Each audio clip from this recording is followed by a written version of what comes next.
Source Code 2011 is a science fiction thriller directed by Duncan Jones and starring Jake Gyllenhaal as Captain Coulter Stevens, Michelle Monaghan as Christina Warren, and Vera Farmiga as Captain Colleen Goodwin. The film follows Stevens, a U.S. Army helicopter pilot who repeatedly relives the same 8 minutes within an alternate reality to prevent a train bombing.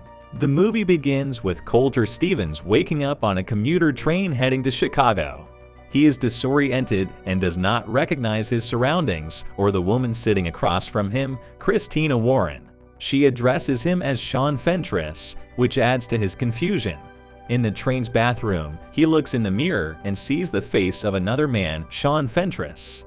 His confusion is amplified when he finds a wallet and ID in his pocket, confirming that he is indeed inhabiting Fentress' body. Shortly after, the train explodes, killing everyone on board. Suddenly, Stevens wakes up in a dark, confined space, strapped to a seat.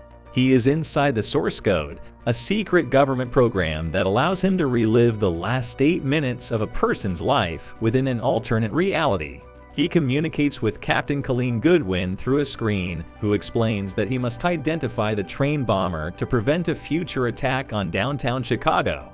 Goodwin informs him that his mission is of utmost importance, and there is no time to waste. Stevens is sent back into the train, again occupying the body of Sean Fentress, a high school teacher. As he investigates, he interacts with the train's passengers, attempting to find clues.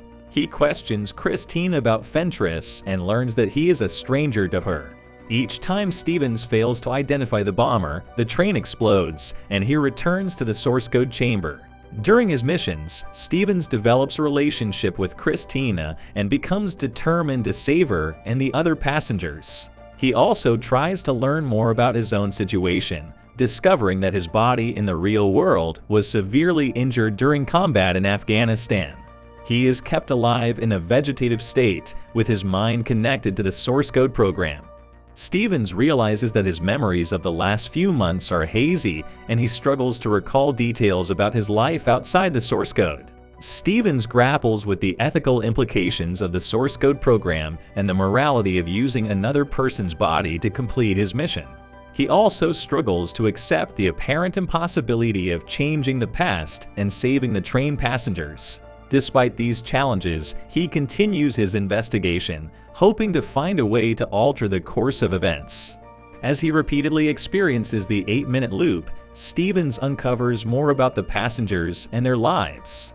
He encounters a variety of individuals, including a stand-up comedian, a businessman, a mother and her child, and a group of friends on their way to a sports event. Each of these characters adds depth to the story, illustrating the lives that are at stake and the potential consequences of failing to identify the bomber. Throughout his investigation, Stevens narrows down the list of suspects, eliminating passengers who seem unlikely to be the bomber.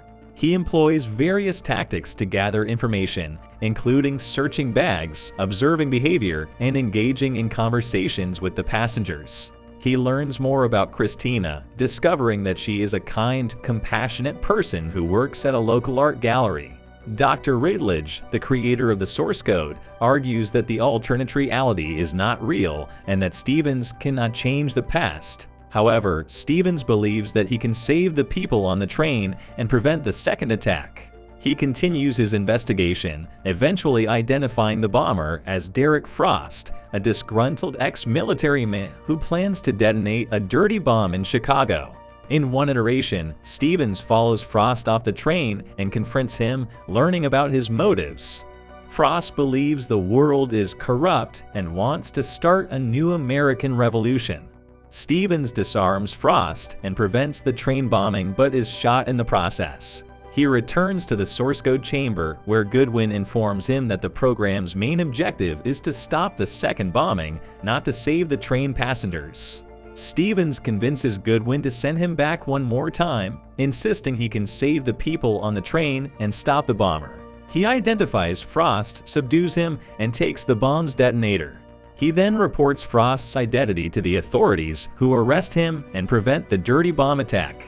With the mission accomplished, Stevens asks Goodwin to terminate his life support in the real world, as he cannot bear to continue living in a vegetative state. Before his final moments in the source code, he sends an email to Goodwin explaining his plan to create a new reality where the train bombing never occurred. He asks her to trust him and disconnect his life support after the 8-minute loop ends. Stevens shares a heartfelt moment with Christina, whom he has grown to care for deeply. He kisses her as the 8-minute mark approaches and time freezes. To Stevens' surprise, time resumes and he finds himself still on the train with Christina. He checks his reflection and he remains as Sean Fentress. Realizing that his actions within the source code have created an alternate timeline where the train bombing never happened, Stevens embraces this new reality. In this timeline, Derek Frost is arrested and the impending attack on downtown Chicago is thwarted. Stevens and Christina continue their conversation, getting to know each other better. They discuss their lives and what they hope to do in the future, feeling a strong connection despite their brief time together. As they exit the train at the station, Stevens decides to seize this second chance at life and explore a new path with Christina. Meanwhile, in the original timeline, Goodwin reads Stevens' email and learns about his plan to create a new reality. Touched by his message and respecting his final wish, she disconnects his life support, allowing him to pass away peacefully. The source code program, having achieved its goal of preventing the attack on Chicago, is deemed a success. However, Goodwin's experience with Stevens leads her to question the ethics of using the source code and the true nature of alternate realities. Back in the new timeline, Stevens takes on the identity of Sean Fentress, adapting to his new life and the opportunities it presents. He and Christina begin a relationship bonded by the extraordinary circumstances that brought them together. Stevens' choice to keep the truth about the source code and his original identity a secret, focusing on building a future with Christina and making the most of the life he's been given. As Stevens and Christina walk through Chicago, the city bustles with life, untouched by the tragedy that was averted. They visit local landmarks, including an art gallery where Christina works, and plan to explore the city together. The film concludes with a lingering question about the nature of reality and the extent to which one's actions can shape not only their own destiny, but also the world around them.